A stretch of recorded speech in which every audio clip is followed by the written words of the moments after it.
Good day everyone, I am Romela Eserrano, your discussant for today. My topic is about changes in medieval society.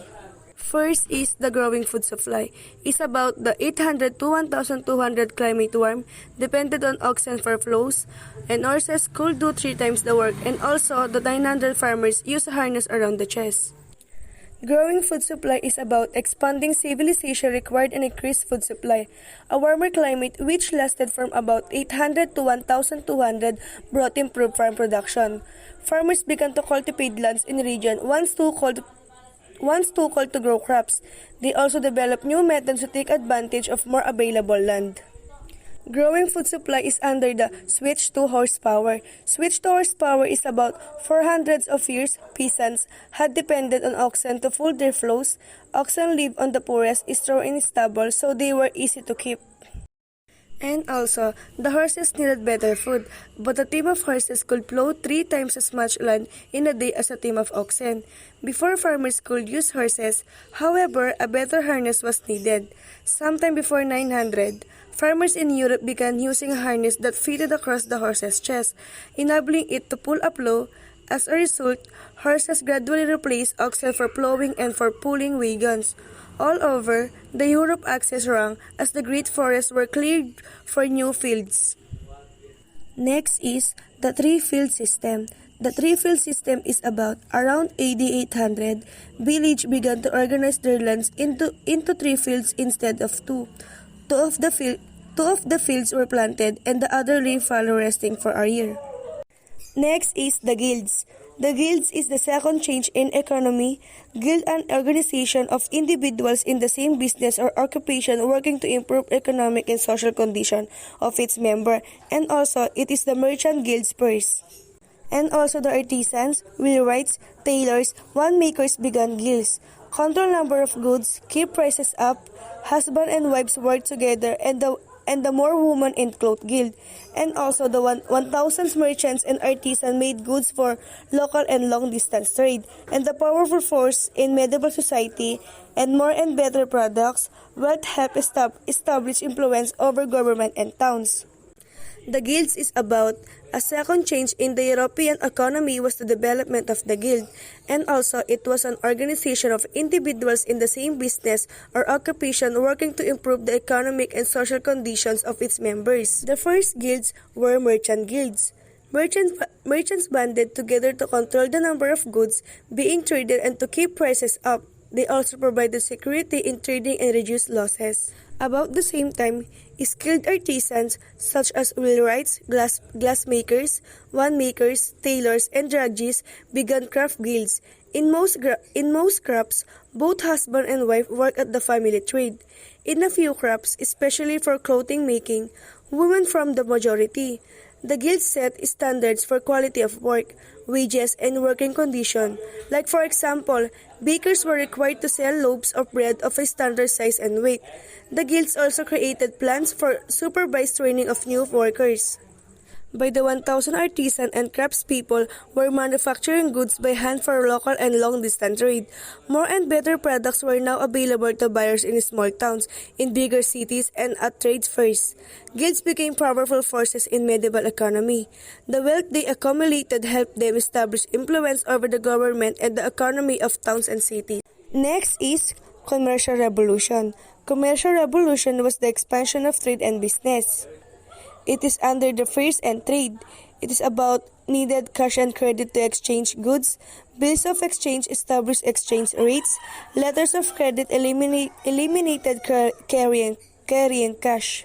Commercial revolution, it was expanding and craftsmanship changing. So were trade and finance. Increased availability of trade goods and new ways of doing business changed life in Europe. Taken together, this expansion of trade and business is called the commercial revolution. Next is fair and trade. Most trade happen in towns. Peasants and miners will travel to towns on fair days to trade. Trade fairs are held several times a year in towns. Most trade took place in towns. Peasants from nearby miners traveled to town or on fair days, hauling items to trade. Great fairs were held several times a year, usually during religious festivals. When many people would be in town, people visited the stalls set up by merchants from all parts of Europe. Next is business and banking. It's about trades move from fair to fair. Merchants look from new markets and opportunities to make a profit. Merchants first had to purchase goods from distant places. Business and banking is about enterprising merchants found ways to solve this problem. Like for examples, bills of exchange established exchange rates between different coinage systems. Letters of credit between merchants eliminated the need to carry large amounts of cash and made trading easier. Trading firms and association forms to offer these services to their groups. Next is society changes. It's brought about the commercial revolution. Society changes. It is increased trade brought many changes to aspects of society. Two of the most important changes involved what people did to earn a living and where they live. As towns attracted workers, the towns grew into cities. Life in the cities was different from life in the sleepy villages or on manors. Next is urban life flourishes. It's about 1,000 to 1,150 population, 32 to 240 million. The population of Western Europe rose from around 30 million to about 42 million. Towns grew and flourished. Compared to great cities like Constantinople, European towns were unsophisticated and tiny. Europe's largest city, Paris, probably had no more than 60,000 people by the year 1200. A typical town in medieval Europe had only about 1,500 to 2,500 people. Even so, these small communities became a powerful force for change in Europe. Next is trade and towns grow together. It's about towns are uncomfortable, crowded, dirty, full of the hazards. Serfs can become free by living in a town for a year and a day. By the later Middle Ages, trade was the very lifeblood of the new towns, which sprang up at ports and across roads on hilltops and along rivers. As trade grew, towns all over Europe swelled with people. Next is the revival of learning. It is the Muslim connections. Christian scholars visited Muslim libraries. Few scholars knew Greek. Jewish scholars translated Arabic and Greek into Latin, like the science, philosophy, mathematics, and law. During the Crusades, European contact with Muslim and Byzantines greatly expanded. Jewish scholars translated Arabic and Greek into Latin, like the science, philosophy, mathematics, and law. Most had disappeared during the centuries following the fall of Rome and the invasions of Western Europe.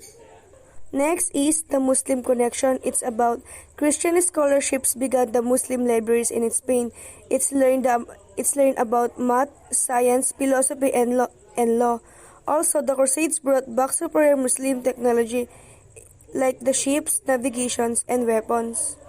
The Muslim connections in the 1100s, Christian scholars from Europe began visiting Muslim libraries in Spain. Few Western scholars knew Greek, but most did know Latin, so Jewish scholars living in Spain translated the Arabic version of works by Aristotle and other Greek writers into Latin. All at once, Europeans acquired a huge new body of knowledge. This included science, philosophy, law, mathematics, and other fields.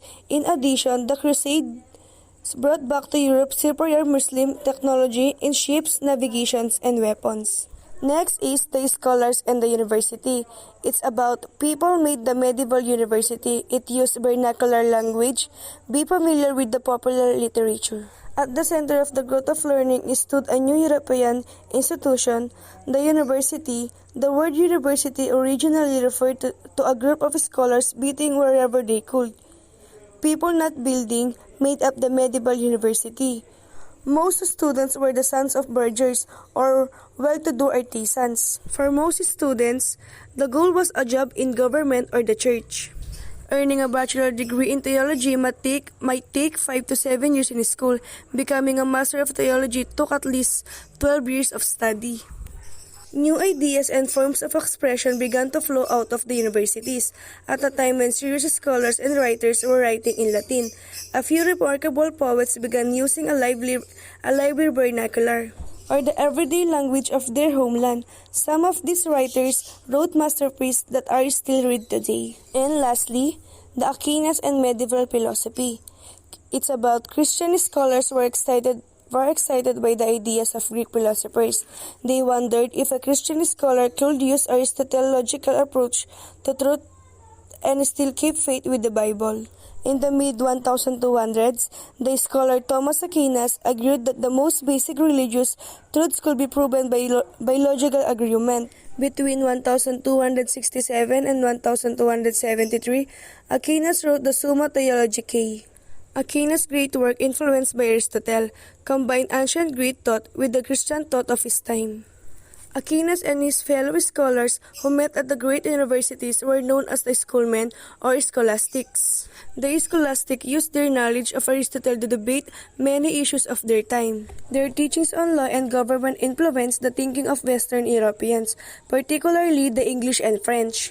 Accordingly, they began to develop democratic institutions and traditions.